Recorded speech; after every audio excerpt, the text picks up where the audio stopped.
पिता की अनुपस्थिति में पिता बनती एक स्त्री। आज मैं अपने पिता के बारे में नहीं, बल्कि अपने बेटे के पिता के बारे में बात करना चाहती हूँ। हम घर में 3 बहनें थीं। सबसे बड़ी बहन नंदिनी। नंदिनी को माँ बनने में बहुत कठिनाई हुई थी। शादी के 10 साल बाद जाकर उन्हें संतान सुख मिला। इस बात को लेकर हमारी माँ सुनीता देवी बेहद चिंतित रहती थी। वह अक्सर कहा करती, क्या मेरी बाकी बेटियां भी इसी कठिनाई से गुजरेंगी? यही चिंता धीरे धीरे उनके मन में डर बनकर बैठ गई थी।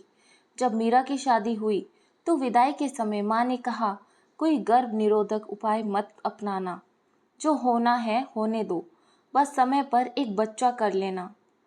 मीरा ने उनकी बात मानी और शादी के 1 वर्ष के भीतर ही माँ बन गई। जब मेरी शादी का समय आया, माँ ने मुझे भी यही बात कही। शायद उनकी सबसे बड़ी चिंता यही थी, क्या मेरी बेटी अनीता माँ बन सकेगी? उनकी इन बातों ने मेरे मन में भी डर बो दिया और शादी के दूसरे ही महीने मैं गर्भवती हो गई। उस वक्त मेरे मन में यह सवाल नहीं था कि मैं आगे जीवन में क्या करूँगी, बस एक संतोष था। सब ठीक है, मैं माँ बन सकती हूँ, पर शायद यही वह मोड़ था जहाँ से मेरी जिंदगी संघर्ष की राह पर मुड़ गई। सपनों में दरार। मेरे पति सौरभ से मेरी अरेंज मैरिज हुई थी। मुझे बताया गया था कि वह बैंक में काम करते हैं, लेकिन शादी के बाद धीरे धीरे पता चला कि वे मानसिक चुनौतियों से जूझ रहे हैं। उन्होंने नौकरी छोड़ दी थी और अब कोई काम नहीं करते थे। मैं अपने सपनों में राजकुमार की छवि लेकर विदा हुई थी, पर जल्द ही एहसास हुआ कि वह राजकुमार तो अपने ही किले में बंद है। गर्भावस्था में परिवार वाले मेरा ख्याल रखते थे, पर अक्सर ये ताने सुनने को मिलते, खर्चा बहुत बढ़ गया है, इतना बोझ कैसे उठाएंगे। ये बातें सौरभ के सामने कभी नहीं कही जाती। जब मैं उन्हें बताती तो वे कहते, मेरे माता पिता ऐसा कह ही नहीं सकते। अनीता का टूटना और जुड़ना। मैं पढ़ी लिखी थी, सेंट कोलंबस कॉलेज हजारीबाग से हिंदी एमए और बीएड कर चुकी थी, पर शादी के बाद सब कुछ छोड़ दिया। सौरभ को न मेरा पढ़ना पसंद था न बोलना। अगर मैं उनके दोस्त से सामान्य बातचीत कर लेती तो भी उन्हें बुरा लगता। कई बार उन्होंने मुझ पर हाथ उठाया और रोज कहते, अगर यहाँ रहना है तो वैसे रहो जैसे हम कहते हैं, नहीं तो अपने घर चली जाओ। गर्भावस्था के दौरान मैं हर रोज रोती थी, यह सोचकर कि जो इंसान मेरे खाने पीने की परवाह नहीं करता, वह मेरे बच्चे का पिता कैसे बनेगा। लेकिन वक्त बीता और मेरा बेटा आरव जन्मा। छठी के दिन दूध न उतरने से मैं बहुत डर गई थी। भाई अमित जब छठी पर आया और वापस जाने लगा तो मैं उसे पकड़कर रो पड़ी। भैया मत भूलना, आते रहना। ये मेरा दबा हुआ दर्द था जो उस दिन बाहर आ गया। आत्मनिर्भरता की पहली सीढ़ी। आरव के 4 महीने होते ही मेरी पहली नौकरी लगी। तनख्वाह थी सिर्फ 12,000, लेकिन यही वह दिन था जब मैंने पहली बार आत्मसम्मान की रोटी का स्वाद चखा। अब मुझे किसी से पैसे मांगने की जरूरत नहीं थी।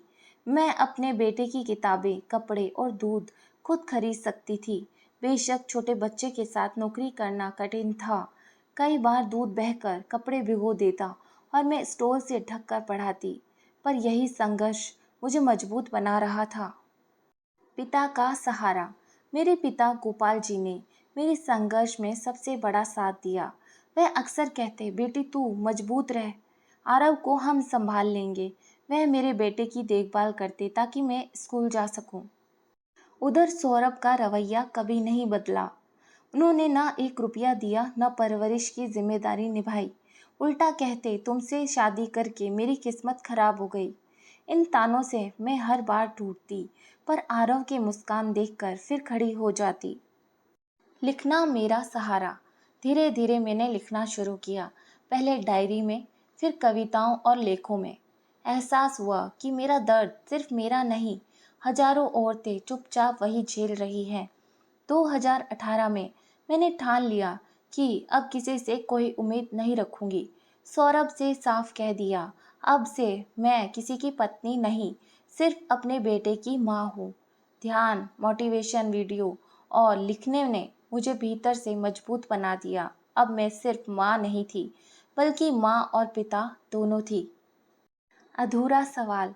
आज जब पिता दिवस आता है तो मैं सोचती हूँ, क्या आरव को अपने पिता की कमी महसूस होती होगी?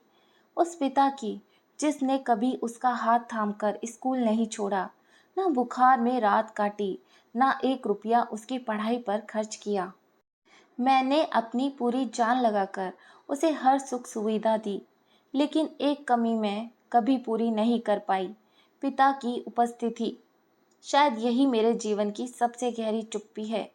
ये कहानी अब सिर्फ संघर्ष नहीं रही, बल्कि एक स्त्री की ताकत की मिसाल है, जो माँ बनकर पिता की जिम्मेदारी भी निभाती है। कहानी कैसी लगी कमेंट बॉक्स में कमेंट करके बताएं और प्लीज़ मेरे चैनल को सब्सक्राइब करें। धन्यवाद।